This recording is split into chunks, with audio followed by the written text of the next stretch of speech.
A graça e a paz do Senhor Jesus, igreja. Glória a Deus. Eu quero aqui reforçar duas coisas sobre os avisos. A festa da gratidão, que envolve todos os ministérios da nossa igreja sede, inclusive a nossa barraca, será lá na Avenida Industrial 2234. Porém, a festa da roça dos jovens serão aqui. Todos entenderam? Digam amém. Amém. Eu quero fazer meus agradecimentos aqui aos homens de honra, que é esse conjunto que louvou aqui essa manhã, que está trazendo louvor, está nos conduzindo a esse louvor. Muito obrigado. É sempre uma alegria tê-los conosco, uma gratidão no meu coração, assim como o quarteto, esses meus amigos que vêm nos abençoar aqui nesta manhã. Vocês foram edificados por essa palavra, por esse louvor.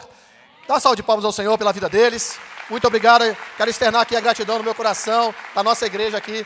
Venham sempre, é uma bênção tê-los conosco. E eu convido você a abrir a sua Bíblia. 1 Coríntios capítulo 11. Convido vocês a se colocarem em pé.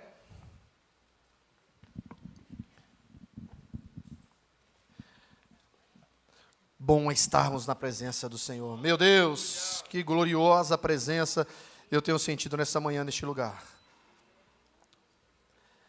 1 Coríntios capítulo 11. Eu quero ler a partir do versículo 20. Quando os reunis no mesmo lugar, não é para comer a ceia do Senhor. Pois quando comeis, cada um se apressa a tomar a sua própria ceia. Assim um tem fome e o outro se embriaga. Não tem de casas aonde comer e beber?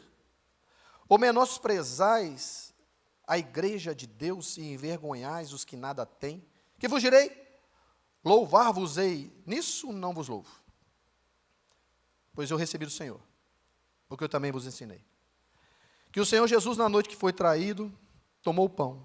E tendo dado graça, partiu disso, isso é meu corpo que é entregue por vós, fazei isso em memória de mim. Semelhantemente, depois de cear, tomou o cálice, dizendo, este cálice é a nova aliança do meu sangue, fazei isso todas as vezes que beberdes em memória de mim. Por todas as vezes que comerdes este pão e beberdes este cálice, anunciai a morte do Senhor, até que ele venha.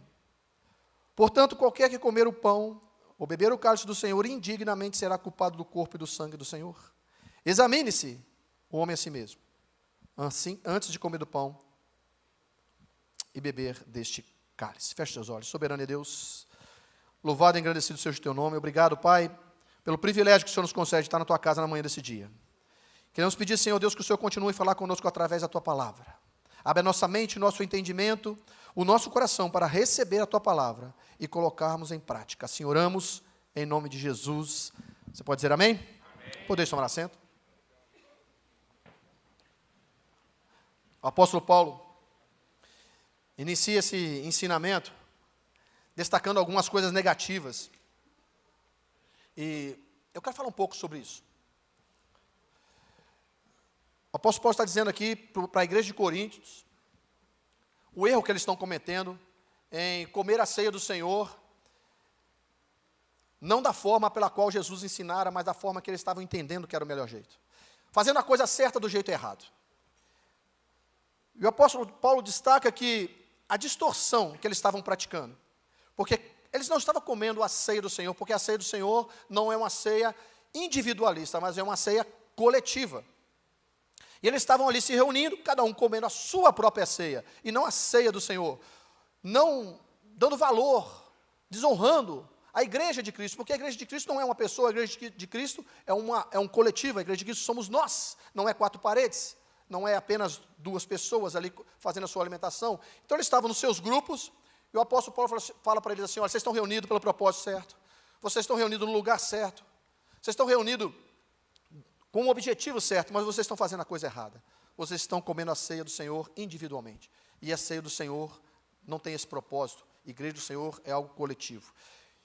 E o apóstolo Paulo também nos chama a atenção para uma outra situação negativa, que ele vai dizer que, quando ele fala sobre o que ele aprendeu do Senhor, ele vai trazer antes algo negativo, que ele vai dizer assim, na noite em que o Senhor Jesus foi traído.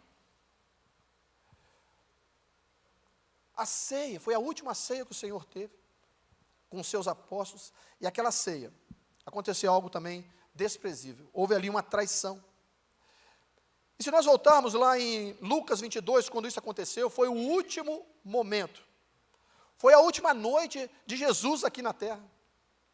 Jesus reúne os seus discípulos, mas antes disso ele diz para Pedro e João: olha, vocês vão até a cidade. Vocês vão ver ali um homem carregando um cântaro.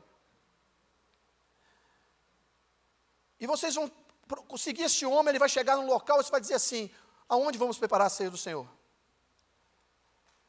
E o homem carregando um cântaro não era nada normal, é como se você fosse na praia hoje, eu falasse assim, ó, você vai lá na praia, a hora que você vê um homem de terno e gravata empurrando um carrinho de pipoca ou um carrinho de milho, você vai procurar, era fácil, era para identificar, porque quem carregava cântaro era mulher, na cultura judaica.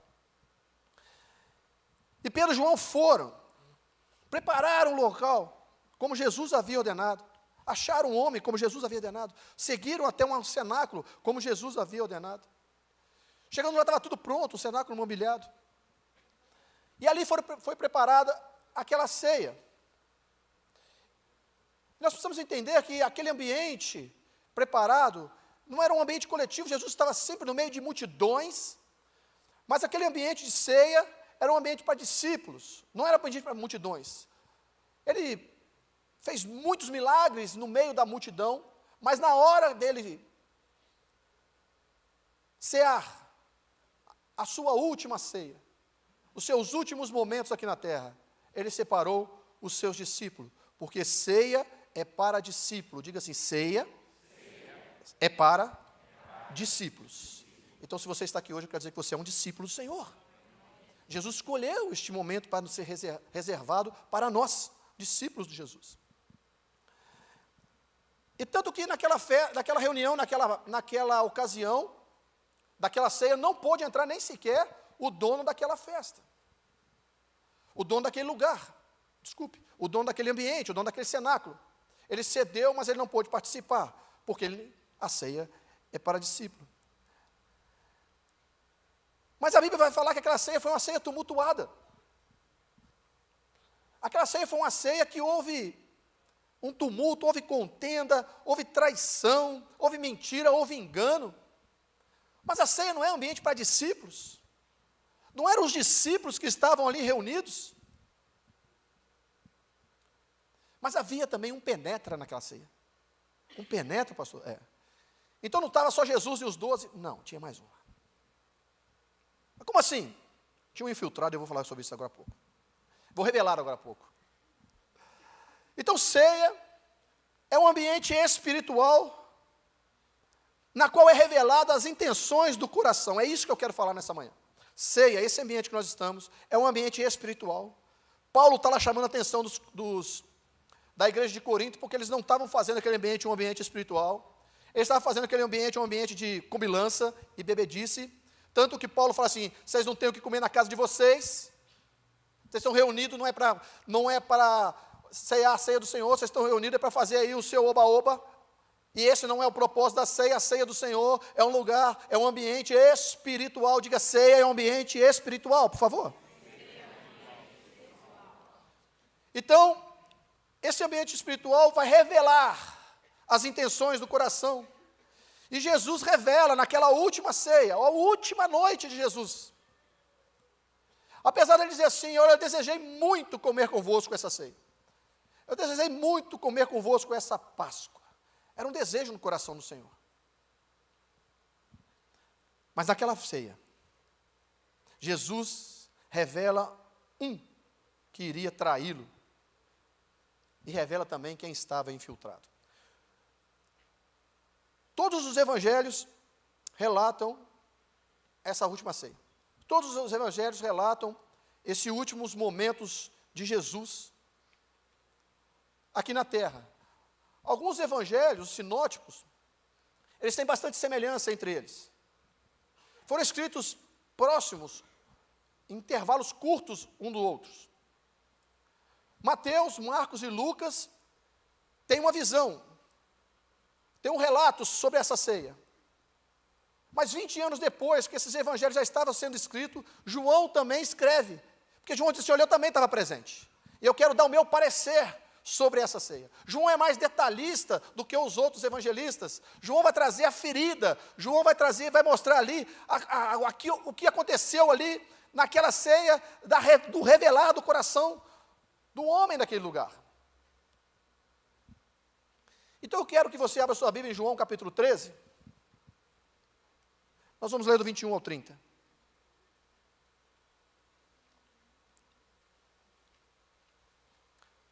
O Espírito Santo de Deus conduz João a trazer esses relatos. João 13, 21 ao 30 diz assim: depois de dizer isso, Jesus estava trazendo um ensinamento, perturbou-se em espírito e declarou. É como se Jesus tivesse, se você olhar os versículos anteriores, é como se Jesus estava ali trazendo um ensinamento, de repente, Jesus fala assim, olha, eu vou declarar algo a vocês. Digo-lhes que certamente um de vocês me trairá. Seus discípulos olharam uns para os outros sem saber o que se referia. Um deles, o discípulo a quem Jesus amava, no caso aqui, o próprio que está escrevendo, João, estava reclinado ao lado dele. Simão Pedro fez sinais para esse discípulo. Ei, João, ei, pergunta para ele aí, quem é? Quem é o traidor? Porque aquilo foi uma confusão. Jesus, no meio da ceia, Jesus começa a dizer que as coisas que aconteceriam com ele, que ele seria entregue, que ele seria morto, que ele ressuscitaria ao terceiro dia. E os discípulos estão ali, certamente, mostrando, não entender muito bem, ao mesmo tempo, como isso pode acontecer com o Senhor, Deus? Nós estamos aqui, de boa, comendo a nossa ceia. E Jesus relata, olha, eu tenho algo a dizer mais, um de vocês já me traiu. Aquilo foi um impacto. E ele não revela quem é, e João, e o Pedro, muito curioso, como sempre, Pedro, vai falar para João assim, João, pergunta aí. Simão Pedro fez sinais para esse discípulo, no caso João, como a dizer, pergunta de quem ele está se referindo. Inclinando-se para Jesus, perguntou-lhe, no caso João, Senhor, ei, quem é? Respondeu Jesus, vai ser aquele a quem eu der um pedaço do pão molhado com vinho. Então, Jesus molha o pedaço de pão e entrega para Judas Iscariotes, filho de Simão. Tão logo, escute isso, olha aqui, nós estamos revelando aqui agora o quarto elemento oculto, que estava oculto nessa ceia. Tão logo Judas comeu o pão, o que aconteceu com ele? Vamos lá.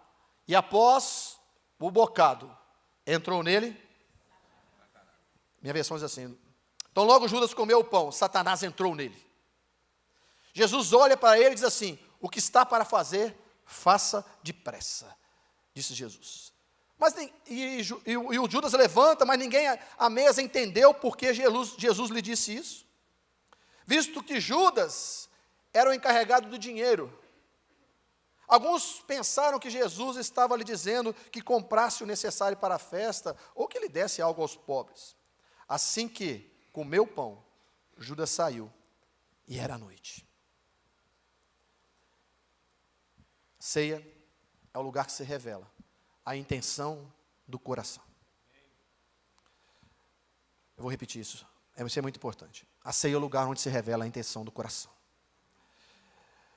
Ali estava Jesus com seus discípulos, Satanás infiltrado ali no meio, e Judas, quando come aquele pedaço de pão, Satanás entra nele. E a pergunta é, por que o diabo entrou no coração de Judas? Por que não foi de um dos outros? Por que não foi de Pedro? Se não tivesse escrito, se não estivesse aqui relatado, e alguém perguntasse para mim, falasse assim, olha, o diabo vai entrar no coração de um dos discípulos. Quem que você acha que será? Provavelmente, eu diria que ia ser Pedro. Por quê? Porque Pedro era explosivo, era temperamental, era impulsivo. Pedro era aquele camarada que arrancava na espada e cortava a orelha do soldado ali, que foi quando vai prender Jesus. Pedro é aquele que sempre estava se destacando. Eu falei assim, o diabo vai procurar esse camarada aí. É ele que vai dar vai ser nele que o diabo vai entrar. Mas a resposta é: o diabo só entra na brecha que eu der. Eu vou repetir isso. O diabo entrou no coração de Judas, porque o diabo só entra na brecha que eu e você dermos. É diferente, olha só. Em Apocalipse 3, vai dizer, no 20, vai dizer que Jesus está à porta. Olha só, Jesus está à porta. Olha a diferença da atitude de Jesus para o diabo. Jesus está à porta e bate.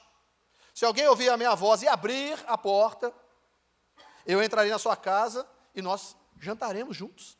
Estaremos à mesa juntos.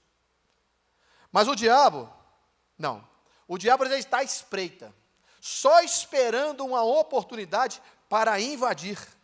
Lembra do que Deus disse a Caim em Gênesis 4? Caim traz a sua oferta, assim como Abel. Jesus aceita e recebe e se agrada da oferta de Abel, mas não se agrada da oferta de Caim. Então o Senhor diz para ele, Caim ficou triste, amargurado, bicudo, carrancudo. E Deus vai dizer para Caim: rapaz, por que você está com raiva? Porque ainda está carrancudo. Se tivesse feito o que é certo, você estaria sorrindo. Mas você agiu mal, e por isso o pecado está à porta, à sua espera. Ele quer dominá-lo, mas você precisa vencê-lo. Então o diabo só vai entrar, irmão, se eu e você dermos brecha para isso. Estão me entendendo? Diga amém. Amém. E nós vamos entender como que Judas fez isso. O apóstolo João estava lá, e relata que o diabo entrou ali naquele momento. Foi naquele momento. A Bíblia é muito clara dizer, no momento que ele comeu, o diabo entrou nele. Mas Judas já havia aberto a porta antes para ele entrar. Vamos entender isso. João, no capítulo 12, versículos 5 e 6, o próprio João vai relatar. Por que o João está dizendo que o diabo entrou nele ali? Porque João acompanhou o que esse camarada vinha fazendo. No João, capítulo 12, versículos 5 e 6, vai dizer assim, ó. Foi aquilo que o Meneghel falou aqui na abertura do culto, só que na visão de João. Na visão de João, Jesus estava na casa de Lázaro, a que ele havia ressuscitado. João vai dar um pouco mais de detalhe. Por exemplo, o texto que o Meneghel falou na abertura, e nós não tínhamos combinado nada, o texto que ele leu, ele vai dizer de uma mulher, o versículo que ele leu não fala, que ele citou, não fala o nome, não dá detalhes. João vai ser um pouco mais detalhista. João vai dizer assim, olha, nós estávamos jantando, nós estávamos à mesa, na casa de Lázaro, aquele que Jesus havia ressuscitado. E Maria vai lá e pega um perfume, e derrama aos pés de Jesus, e começa a enxugar com os cabelos. E aí no versículo 5 de João 12, vai dizer assim, aí já é Judas dizendo, Judas vai dizer assim, por que este perfume não foi vendido? E o dinheiro não dado aos pobres? Ele está dizendo assim, que desperdício é esse? Por que esse perfume não foi vendido e dado aos pobres? Seriam 300 denários. Olha só, havia ali 350 ml desse perfume. 300 denários é um ano de trabalho de um homem. Então Judas já cresceu o olho ali e falou assim, caramba, por que esse perfume, ao invés de ser entregue, ser derramado aos pés de Jesus, não foi vendido e dado aos pobres? Ele falou isso, versículo 6, de João 12, ele falou isso, não por se interessar pelos pobres, mas porque era... Estão me acompanhando aí? Porque ele era ladrão. Sendo responsável pela bolsa de dinheiro, costumava atirar o que nela era colocado. Então, Judas relata sobre o desperdício, reclama sobre o desperdício do perfume. O discurso dele até parece certo, fazer certo sentido, ter certa coerência. Poxa, que dá aos pobres? Se você olhar por uma ótica humana, você vai falar assim, até faz um certo sentido. O discurso pode ter coerência, mas ele não tem verdade, porque ele era ladrão. Mas nessa ocasião, o diabo ainda não estava no coração, mas estava à porta, à espreita. Estão me entendendo? Diga amém, por favor. Olha que situação. Judas andou com Jesus 3 anos. Judas viu Jesus curar cegos, coxos, ressuscitar mortos. Judas viu Jesus multiplicar pães e peixes mais de uma vez. Judas viu Jesus transformar água em vinho. Judas viu Jesus andar sobre o mar. Judas viu Jesus acalmar o vento e acalmar a tempestade. Mas mesmo assim, era ladrão. Porque mudança de caráter cabe a mim e a você. Podemos passar a vida toda dentro da igreja, mas se você não quiser melhorar, nada vai acontecer. Eu preciso me converter. Eu preciso querer mudanças. Estão me entendendo? Diga amém. Cabe a mim isso. Cabe a mim isso. Deus espera que sejamos fiéis. E ser fiel é ser o que você é. Jesus criticava demais os fariseus, porque fariseu mostrava ser uma coisa e na verdade agia de outra. Jesus comparava eles a sepulcros caiados, por fora era uma coisa e por dentro era outra, muito diferente. Parecia ter uma certa santidade, mas por dentro estavam cheios, podres de religiosidade. Era aquele tipo assim, fala o que eu falo, mas não faz o que eu faço. Então, o que Deus quer mostrar para nós era justamente isso, venha como você está. Essa é a proposta do Evangelho, ei, venha como você está, mas não fique como você veio. Tem que haver transformação. Judas demonstrava ser realmente um discípulo, tanto que os seus amigos ali, os outros discípulos, ficaram admirados quando Jesus falou, mas peraí, um de nós vai trair, quem é?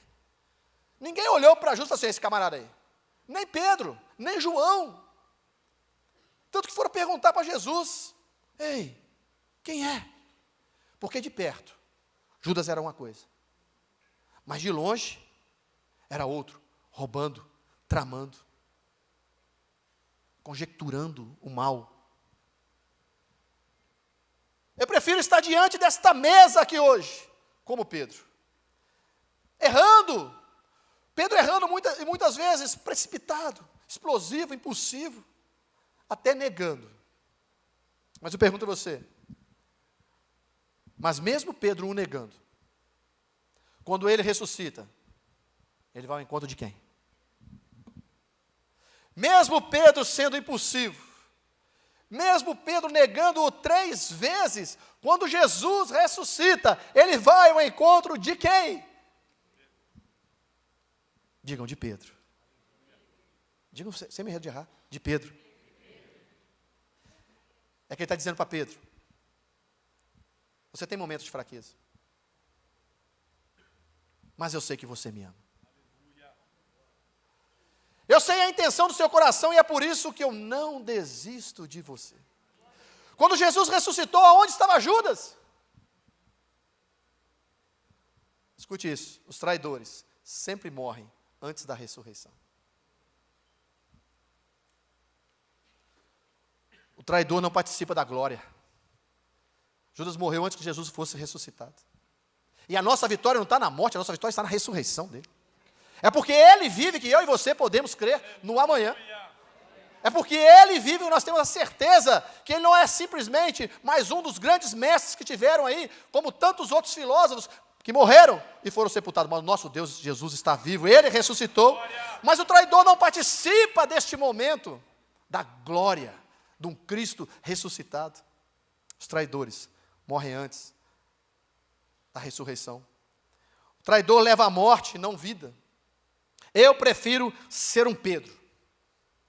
É interessante que, nesse momento dessa ceia, que houve ali um certo tumulto, e um dos motivos do tumulto foi porque eles estavam discutindo entre eles, olha, quem era Jesus falando do seu reino, e eles começaram a dizer, mas o que você vai ser no reino? Ah, eu vou ser maior que você, eu vou ser maior que você. Não, eu vou ser um ministro, eu vou ser um general, eu vou ser um comandante. Eles estavam discutindo, irmãos, parece criança.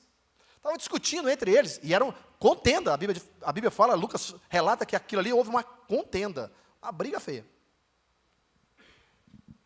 E Jesus fala assim, vou mostrar para vocês como é que é o meu reino. O meu reino é diferente do reino que vocês estão acostumados. Eu vou mostrar para vocês como que funciona o meu reino. Vem cá. Jesus levanta, pega uma bacia com água, pega uma toalha e começa a lavar os pés dos discípulos. Porque Jesus falou assim, se você quiser ser grande no meu reino, eu vou te mostrar como é que tem que começar. E Jesus vai lavando o pé de um por um. E Pedro, quando olha para ele, fala assim, o único que fala, hein, dos 12. Pedro olha e fala assim, você está lavando os pés? Não, para. Os meus você nunca vai lavar. Por isso que vem a frase, irmão, nunca diga nunca. Os meus jamais. E Jesus fala para ele, olha, você não está entendendo nada o que está acontecendo aqui, mas lá na frente você vai entender. Pedro, se você quiser ter parte comigo, eu preciso lavar os seus pés. E Pedro diz assim, ó Senhor, então peraí, não lava só o pé não, para mim ter parte contigo, lava a cabeça, lava os braços, lava o corpo inteiro. Eu prefiro ser um Pedro, porque na mesma intensidade que Pedro tem para errar, ele tem para acertar, lava tudo. Ele está dizendo, eu quero mais de ti, Senhor, eu sempre vou querer mais de ti. Você pode dizer, eu quero mais de ti, Senhor, nessa manhã. Jesus lavou os pés de Pedro, Tiago, de Mateus, de André, de Felipe, de Natanael, de Tomé. Mas quando chegou a hora de lavar os pés do Judas, será que foi fácil? Eu acredito que foi difícil, porque para Jesus para a cruz foi difícil. Acredito que para lavar os pés do traidor não tenha sido fácil. Mas Jesus fala para Judas, Judas, dá o pé. Eu lembro de um caso de um papagaio traíra que eu tinha. Ô miserável, era que nem o Judas. Eu devia ter colocado o nome dele de Judas. Parecia crente. O papagaio cantava hino. Ele cantava um hino assim, fica, Senhor, já se faz tarde. Ei, mas só eu sei esses hinos antigos, misericórdia. Vou parar de cantar esses hinos antigos. Ele cantava, parecia convertido, miserável. Aí quando você ia lá, louro, dá o pé. Ele esticava o pezinho assim, ó. Aí você ia com o dedinho assim. Quando você ia chegando perto, ele... Foi um miserável traidor. Você devia chamar Judas. Entenda isso, tem gente que está na mesa da ceia, desfrutando de um momento importante, mas ele não sabe o valor que tem. Enquanto para Pedro era a coisa mais importante aquele momento, tanto que quando ele tem uma noção do que Jesus falou, olha Pedro, se você não lavar, você não vai ter parte comigo. E o Pedro fala, então Senhor, lava tudo, eu quero muito, eu quero mais de ti. Para Judas, era apenas um cerimonial. Essa ceia não pode ser apenas um ato religioso, é um ambiente de relacionamento com o nosso Senhor e Salvador Jesus Cristo. E Pedro, feito isso, Lucas vai dizer que depois que Judas saiu, todos pensaram que ele fora comer alguma coisa. E Judas foi embora. Jesus cantou um hino. Olha só, a Bíblia fala que depois de tudo isso, Jesus cantou um hino e levou os seus discípulos para o Getsêmani. Pedro, o Judas, já tinha saído. E o hino que a Bíblia fala que Jesus cantou, aliás, a Bíblia não fala, mas fica pensando, meu Deus, Jesus cantou um hino, que coisa maravilhosa. É que existia um costume entre eles, que é uma coletânea de salmos que chama Halel. E essa coletânea de salmos era cantada nas festas do Pentateuco, nas festas do Tabernáculo, nas festas do Pentecoste, na festa da Páscoa. E na festa da Páscoa é cantado, antes que se coma, o Salmo 113 e o 114. E após cear, cantava-se do 115 ao 118. Então, certamente, Jesus cantou os salmos do 115 ao 118, que estava contido no Halel. Halel significa louvar. Por isso que nós falamos aqui, aleluia. É Halel com a abreviação de Yahvé, que é Deus em hebraico. Então, quando você fala aleluia, você está dizendo, Deus seja louvado, louvado seja o Senhor. E Jesus foi, cantou esse hino, do 115 ao 118, e Jesus foi para o Getsêmanis com 11, um já tinha ido embora. E era quinta-feira à noite, diga quinta-feira. A última noite que Jesus passou vivo foi a noite da quinta-feira. Enquanto Jesus estava no Getsêmanis orando, Judas estava vendendo. E por quanto Judas vendeu Jesus? Escola Bíblica Dominical, gente. Quantas moedas Judas vendeu Jesus? 30 moedas, diga 30 moedas. 30 moedas. Grave isso. 30 moedas. Eu pergunto, o que Judas fez durante todo o tempo que caminhou com Jesus? Roubava moedas. Diga, roubava moedas. Ou seja, Judas só andava com Jesus por causa das moedas. E quando Jesus ali dá aquele discurso que ia morrer, eu acho que Judas pensou assim, rapaz, vai acabar minha fonte aqui. Eu vou fazer uma garantia, já uma aposentadoria para o futuro. Vou vender esse camarada aí. E foi lá e negociou ele por 30 moedas. Tem gente que anda com ele só para ter. Por isso que a ceia é o momento do revelar do coração. Tem gente que só anda com Jesus para ter. Quando deveria entender que andamos com Ele, porque já temos. Ah, você não entendeu, você não tinha dado glória a Deus aí. Nós andamos com Ele porque já temos, essa tem que ser a nossa visão, não para ter. Eu me pergunto assim, aonde você almeja chegar?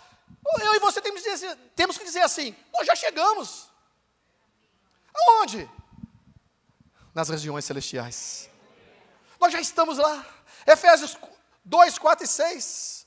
Mas Deus, que é riquíssimo em misericórdia, pelo seu muito amor, com que conosco nos amou, estando nós ainda mortos em nossas ofensas, nos vivificou juntamente com Cristo, pela graça, nós somos salvos, e nos ressuscitou juntamente com Ele, e nos fez, nós já estamos assentados nos lugares celestiais em Cristo Jesus.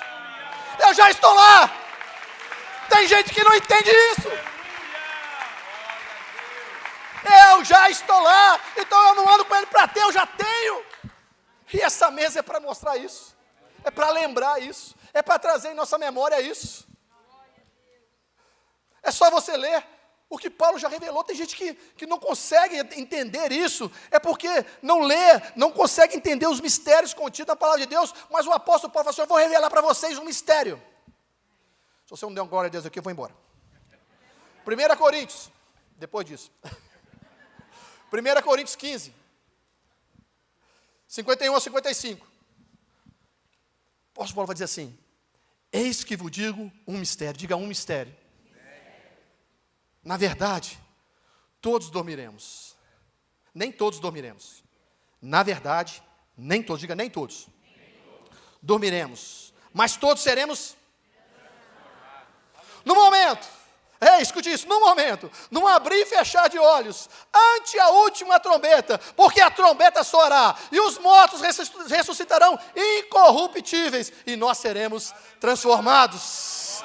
Porque convém que isso que é corruptível revista de incorruptibilidade, e isso que é mortal se revista de imortalidade, e quando isso que é corruptível se revestir de incorruptibilidade, e isso que é mortal se revestir de imortalidade, então se cumprirá a palavra que está escrita, tragada foi a morte na sua vitória. Aonde está a morte, o teu aguilhão? Aonde está o inferno, a tua vitória? O evangelho é muito mais que ter, o evangelho é entender que eu já conquistei. Não conquistei por mérito meu, mas conquistei pela cruz, pelaquela maldita cruz. Quando ele bradou, tetelestai, está pago, está consumado, está liquidado a minha e a sua dívida. Nós já estamos garantindo a eternidade. Ah, meu irmão, nós já estamos lá. Está pago, está garantido. Nós já temos vida eterna. A morte não tem mais poder sobre nós.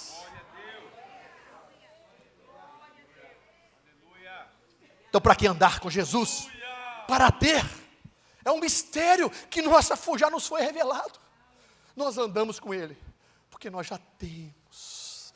Nós já temos. É no ambiente da ceia que é revelado se o meu e o seu coração está nas moedas. Se nós estamos andando por nosso coração, está nas moedas ou em Cristo. E Jesus, estando no Getsemane, quem chega? Acompanhado por um grupo de soldados. Quem chega, gente? Judas. Ouça o que eu vou te dizer, porque isso explica muita coisa. Judas está negociando Jesus. Mas os soldados não sabiam aonde Jesus estava. Os soldados foram lá, falaram assim, eu vou entregar o mestre.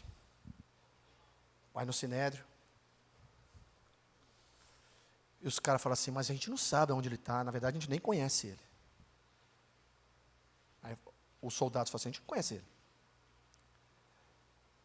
E Jesus vai falar assim, eu sei aonde ele está.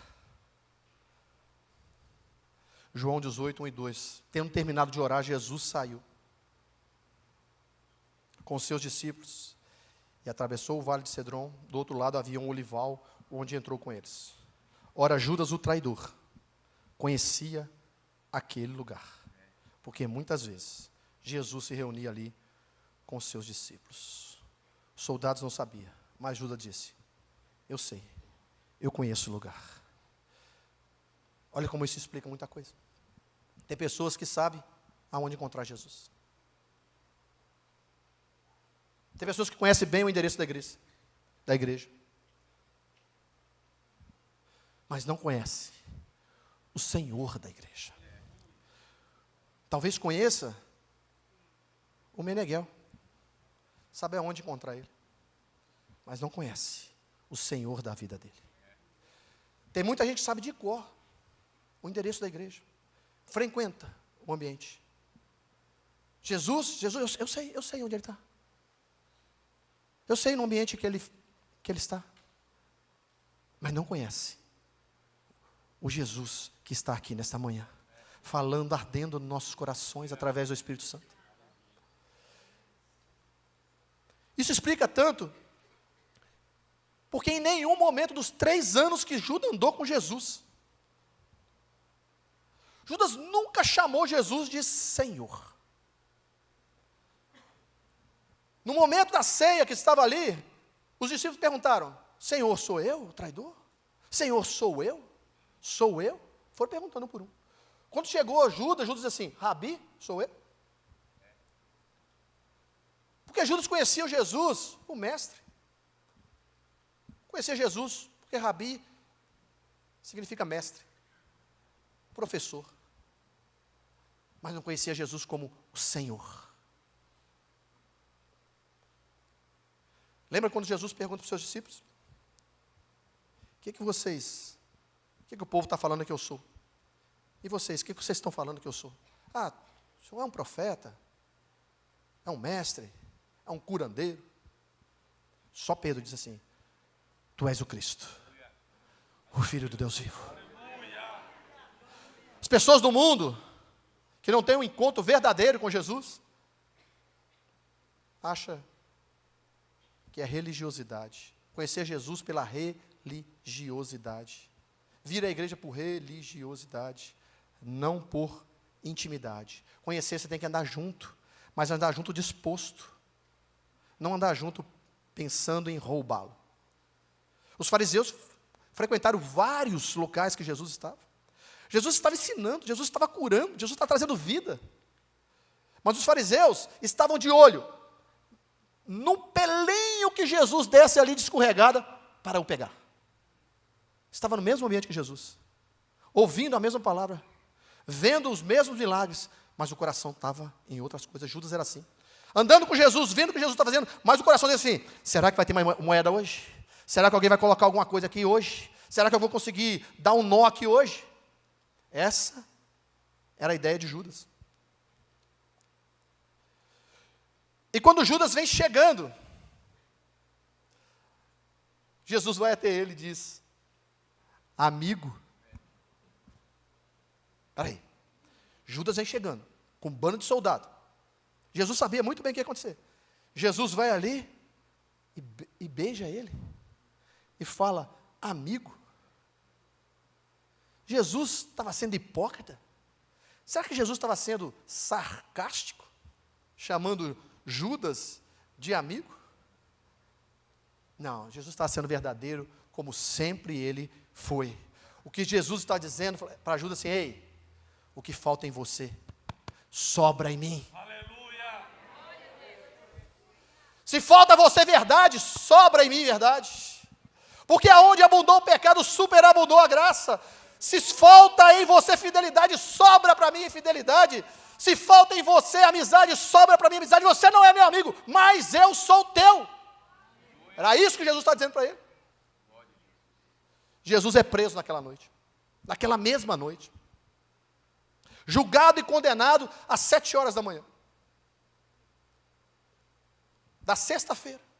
Aí já era sexta-feira. Às 9 horas, Jesus é crucificado.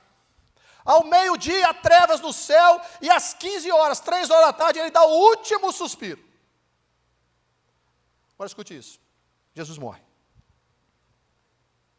Eu já vou caminhando para o final. Jesus morre. Um homem chamado José de Arimateia. José de Arimateia não é o sobrenome dele, irmãos. Arimateia era uma cidade ao norte de Jerusalém. Então, um homem, José, da cidade de Arimateia. Um discípulo de Jesus. A Bíblia diz que Marcos que ele era corajoso, porque ele teve coragem, ele era meio oculto. Ele fazia parte ali da cúpula dos fariseus, era um homem rico. E ele teve coragem de chegar até Pilatos e pedir o corpo de Jesus. E quem vai com ele?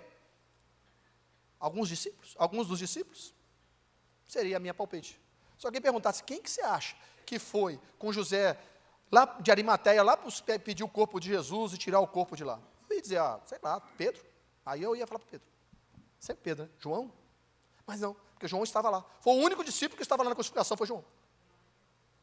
Foi o João porque já estava lá? Não. Foi um homem chamado Nicodemos, diga Nicodemos. Nicodemos era um membro do Sinédrio, um dos mestres dos fariseus.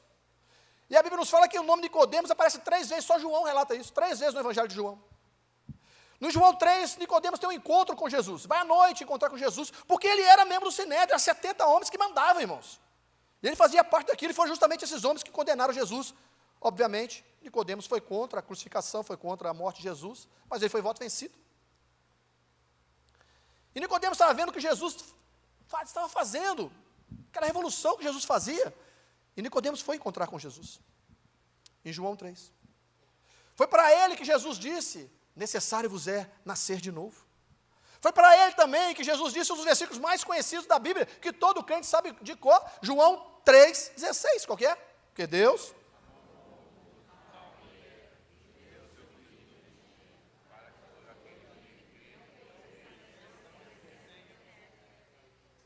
5 ou 6 conhecem. Gente, João 3,16. Foi para ele essa famosa frase, porque Deus amou o mundo de tal maneira. Foi para ele que Jesus falou. Dá para você entender então com quem Jesus está falando? Diga amém, por favor. Amém. E a outra vez que Jesus fala com ele, que aparece no capítulo 7, Jesus fala com ele no capítulo 3, no capítulo 7 João já estava convertido. Nicodemos já estava convertido. João relata no capítulo 7 que no Sinédrio estava tentando matar Jesus. E Nicodemos vai meio que fazer uma defesa ali, meio oculta, sem dar muito na pinta, mas fala assim, olha aqui, a gente condena alguém aqui, então agora, sem julgá-lo, sem ouvi-lo? Porque eles queriam simplesmente pegar Jesus e acabar com ele. Nicodemos defende Jesus diante do Sinédrio. Mas em João 19, 38, é justamente o momento em que Nicodemos se revela. Quer saber? Chega de ficar na escura. Chega de encontrar com Jesus à noite. Chega de ser um discípulo oculto aqui no Sinédrio. Eu vou revelar publicamente o quanto eu o adoro, o quanto eu o amava. Ele vai mostrar isso publicamente. Por quê, pastor? Como? No momento que tira o corpo, ele vai com José de Arimateia. E Nicodemos leva 35 quilos de perfume. Quantos quilos? Então vamos entender isso. Espera aí.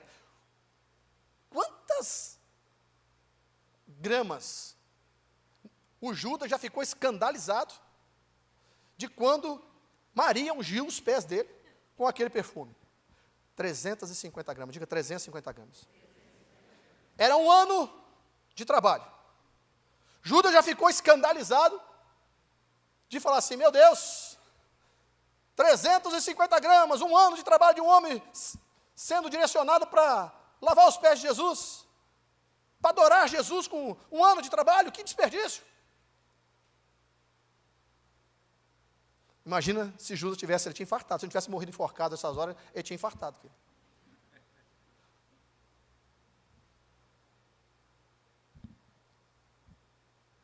Olha que coisa maravilhosa. Nicodemos pega 35 quilos, joga nas costas. Você tem uma ideia quanto de peso tem um botijão de gás? 33. Mais ou menos, botijão de gás nas costas, mais uma sacolinha de 2 quilos na mão. E Nicodemos não está indo para o Gólgota para receber nada. Vou explicar isso de novo. Nicodemos pega 35, mais de 100 anos de trabalho, mais de 100 anos de trabalho, põe nas costas e vai para o Gólgota, não para receber algo, não era para receber nada. E na verdade é possível que alguém como Judas perguntasse, rapaz, onde você vai com tanto dinheiro? 35 mil denários, onde você vai com tanto dinheiro? Está indo para o banco? Não. Está indo negociar essa fortuna? Também não. Onde você está indo? Eu estou indo cuidar. Eu estou indo perfumar. Eu estou indo adorar. Mas isso não é um desperdício. Não é um desperdício montar essa mesa tão linda da ceia.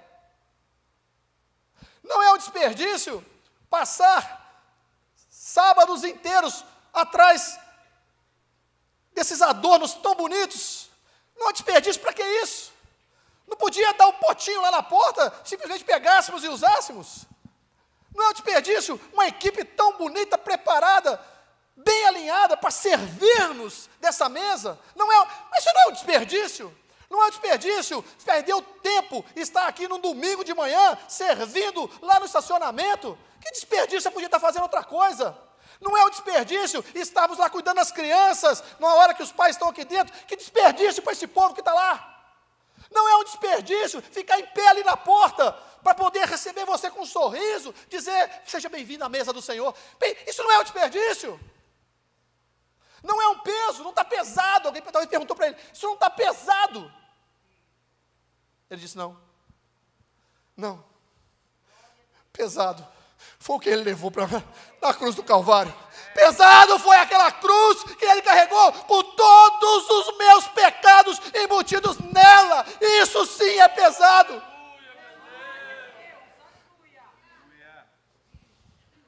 Isso sim foi peso.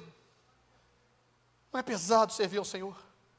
Aliás, absolutamente nada que a gente faça vai chegar perto daquilo que Ele fez. Eu pergunto para você, eu já vou terminar, quero pedir para o louvor subir. Quero pedir para o pessoal da ceia também se colocar aqui. Eu sinto Deus neste lugar, gente.